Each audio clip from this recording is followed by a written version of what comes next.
Hello, good day mga ka-Brent. So, iti-test pala natin yung brightness ng kinabit natin nga TDD Nano Rogue, no? So, ito pala yung ah, stock na light sa Sniper 155 ko.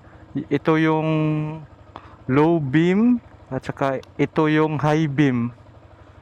So, stock lang to ha. Low beam, tas high beam. So, iti-test natin yung TDD Nano Rogue, no? So, first, low beam. Yan. Yan yung low beam niya, no?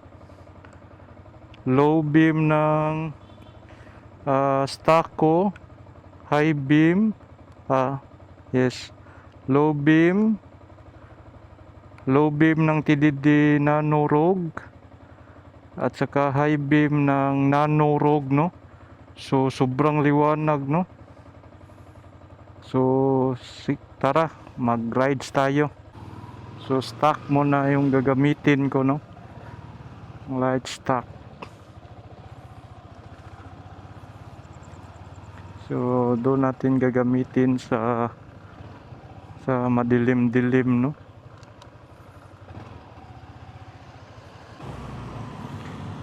So yung pinakabit ko pala, no, yung TDD Nano Rogue, no, yung low beam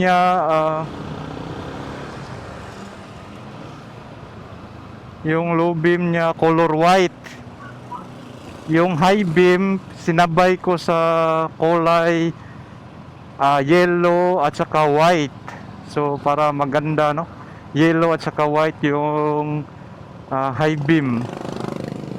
So hindi ko inanuhan yung ano sa wiring, no, na orange lang. Doon. Low beam niya, no? Ang ganda ng low beam. Patayin ko yung low beam ng TDD. Yan yung low beam ng sniper natin, no? High beam ng sniper natin.